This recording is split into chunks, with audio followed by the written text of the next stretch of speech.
Hello, good morning all students. Standard 7th, subject mathematics, chapter number 9, direct proportion and inverse proportion. In a previous lecture studied practice set number 38 examples. In today's lecture we will proceed forward partnership. So let's get started. Let us learn म्हणजेच जाणून घेऊया असा त्याचा अर्थ होतो मराठीमध्ये. तर partnership म्हणजे त्याला आपण मराठीमध्ये भागीदारी म्हणतो. तर when starting a business enterprise money is required for an office, raw material etc. तर एखादा जर आपल्याला बिझनेस सुरू करायचा असेल आणि आपल्याकडे जर भांडवल तेवढ्या प्रमाणामध्ये नसेल तर तो व्यवसाय आपण 2-3 व्यक्तीच्या भागीदारीमध्ये उभा करू शकतो. तर when starting a business enterprise money is required for an office, raw materials etcetera, तर this amount is called the capital. आणि हा व्यवसाय उभा करण्यासाठी आवश्यक असणारी जी रक्कम आहे त्या रकमेला कॅपिटल म्हणजेच मुद्दल, काय म्हणायचं मराठीमध्ये मुद्दल. तर this amount is called the capital obtain 2 or more people put in money for the capital. आणि हा जो एखादा व्यवसाय चालू करताना जागा, कच्ची सामग्री इत्यादीसाठी पैसे लागतात त्या रकमेला भांडवल असे म्हणतात. कॅपिटल म्हणजेच भांडवल म्हणायचं मराठीमध्ये. तर obtain 2 or more people put in money for the capital. तर अनेकदा 2 किंवा अधिक व्यक्ती मिळून भांडवल काय करतात, गोळा करतात. की obtain 2 or more people put in money for the capital. In the other words these people start a business by investing in the partnership. आणि these peoples म्हणजे असे जे व्यक्ती आहेत 2-3 व्यक्ती मिळून एखादा जो व्यवसाय सुरू केला जातो त्यालाच जे भांडवल गुंतवलेलं असतं त्याला पार्टनरशिप असे म्हणतात. तर these people start a business by investing in the partnership. In a business partnership all partners have a joint account in a bank. आणि in a business the partnership all partners have a joint account in a bank. आणि त्यामुळे काय केलं जातं की भागीदारीच्या व्यवसायात बँकेमध्ये भागीदारांचे संयुक्त खाते असते. त्यालाच काय बोलतो आपण, जॉईंट अकाउंट बोलतो. Joint account in a bank. The profit made or the loss incurred is shared by the partners in a proportions to the money each one has invested. म्हणजे the profit made or the loss incurred म्हणजे वाटणे is shared by the partners in a proportions to the money each one has invested. की भागीदारीच्या व्यवसायात बँकेमध्ये भागीदारांचे संयुक्त खाते असते आणि व्यवसायासाठी भांडवलांची ज्या प्रमाणात गुंतवणूक असते त्या प्रमाणात व्यवसायात झालेला नफा किंवा तोटा यांचं काय केलं जातं, वाटप केले जाते. तर या ठिकाणी आपल्याला एक्झाम्पल दिलेलं आहे. झेलम अँड अथर्व. की Jhelum and Atharva invested 2,100 and 2,800 rupees respectively and started a business. They made a profit of 3,500 rupees. How should it be shared. म्हणजे याचा अर्थ असा आहे की झेलम व अथर्व यांनी अनुक्रमे 2100 रुपये व 2800 रुपये भांडवल घालून व्यवसाय चालू केला. त्यांना 3500 रुपये फायदा झाला. तो 3500 रुपये फायदा त्यांनी कसा वाटावा. म्हणजे Jhelum and Atharva invested 2,100 and 2,800 rupees is respectively and started a business. They made a profit 3,500 rupees. How should it be shared. म्हणजे झेलमनं 2100 रुपये गुंतवलेले आहेत, अथर्वनं 2800 रुपये गुंतवलेले आहेत आणि हा गुंतवणुकीवर त्यांना 3500 रुपये काय झालेला आहे, फायदा झालेला आहे. आणि 35 रुपये फायदा हा त्यांना काय करायचा आहे, वाटून घ्यायचा आहे. तर सोल्युशनमध्ये की लेटस फाइंड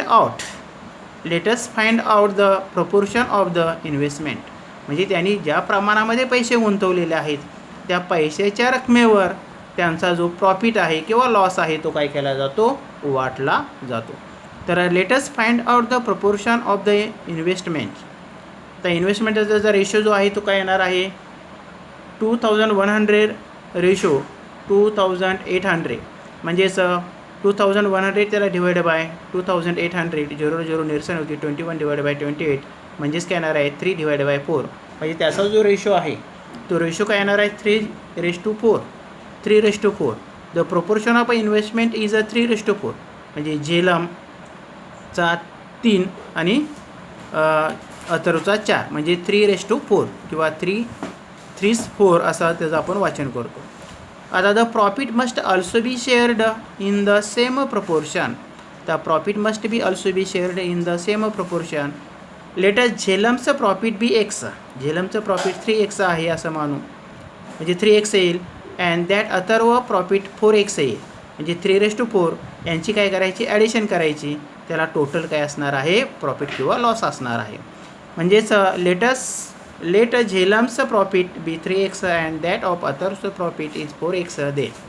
तर 3x + 4x is equal to 3500 rupees. तर 3x + 4x म्हणजे किती झालं, 7x झालं. तर therefore 7x is equal to 3500. तर एक्सची व्हॅल्यू काढायची, both side divided by the 7. म्हणजेच काय येणार आहे या ठिकाणी की आपल्याला सॉल्व करून as the total profit is 350 आणि एक्स इज इक्वल टू, आता एक्सची व्हॅल्यू काढायची आहे म्हणजे 3500 डिवायडेड बाय 7 आणि 7 5 जा 35, 2 0 येतील, म्हणजेच एक्स इज इक्वल टू 5000 येईल. 500 येईल, 1000 नाही. तर एक्स इज इक्वल टू काय येणार आहे 500. म्हणजे एक्सची जी व्हॅल्यू आहे ती एक्सची व्हॅल्यू किती आली, 500 आली. तर झेलम्स शेअर किती आहे 3x, म्हणजेच 3 × 500 म्हणजेच 1500 रुपीज. अँड अथर्वचं शेअर किती आहे 4 आहे, म्हणजेच 4 × 500 इज इक्वल टू 2000 रुपीज येईल. तर नेक्स्ट एक्झाम्पल आहे की समजावून घ्या, सोपा भाग आहे हा, की या ठिकाणी Chinmay and Sam invested a total of 1,30,000 rupees in a business in the proportions of 3:2 respectively. आता what amount did each of them invest if their total profit was 36,000 rupees. What is the share of each. की याचा अर्थ असा आहे की एका व्यवसायामध्ये चिन्मय आणि सॅम यांनी 1,30,000 रुपये भांडवल 3:2 या प्रमाणामध्ये गुंतवले, तर प्रत्येकाची गुंतवणूक किती. या व्यवसायात त्यांना 36,000 रुपये नफा झाला, तर प्रत्येकाचा नफा किती आहे. म्हणजे या ठिकाणी आपल्याला रेशो दिलेला आहे, तर टोटल भांडवल दिलेलं आहे. यावरून आपल्याला त्यांचं भांडवल किती गुंतवलेलं आहे, कॅपिटल किती आहे प्रत्येकाची ती वेगवेगळी काढावी लागेल. आणि त्यावर मग परत तुम्हाला रेशोवरून जी प्रॉफिट आहे ते प्रॉफिट काय करावं लागेल, तुम्हाला डिस्ट्रीब्यूट करावं लागेल.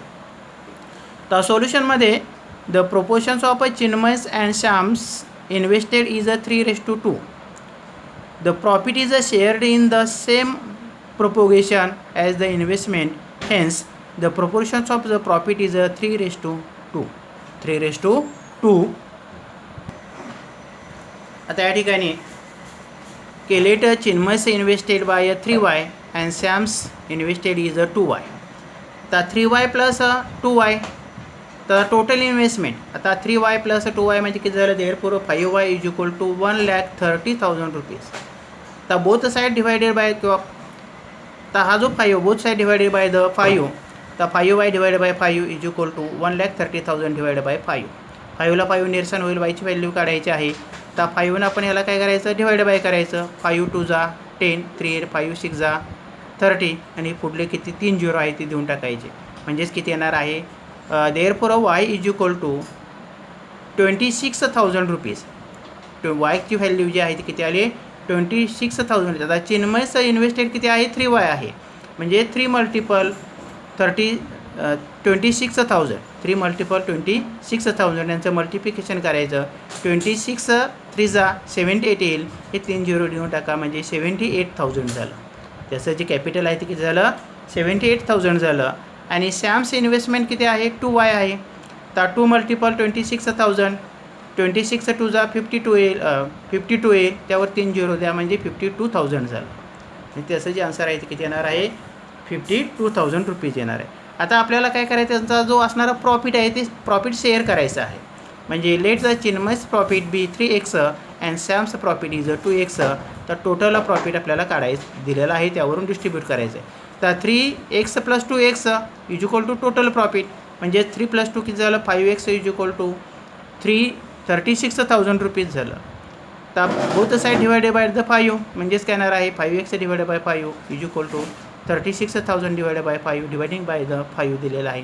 तर आपल्याला एक्सची व्हॅल्यू मिळेल 5ला 5 निरसन होईल फक्त x येईल.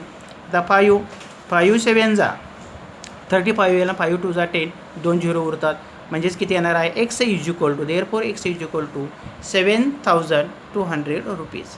तर चिन्मय's प्रॉफिट किती आहे 3x म्हणजेच काय येणार आहे 3 मल्टिपल 7,200 यांचं मल्टिप्लिकेशन करायचं.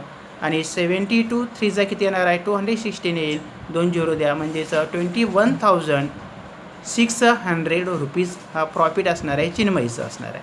आणि श्यामचं प्रॉफिट किती असणार आहे 2x. तर 2 मल्टिपल 72 2 मल्टिपल 7,200 रुपीज म्हणजेच 14,400 रुपीज की 14,400 रुपये हे काय असणार आहे त्याचं प्रॉफिट असणार आहे. तर आजच्या व्हिडिओमध्ये आपण लेटेस्ट लर्नरमधली फक्त 2च एक्झाम्पल अभ्यासलेले आहे की यावरच आधारित आपल्याला प्रॅक्टिस सेट नंबर 39 काय करायचं आहे सॉल्व करायचं आहे. थँक्यू.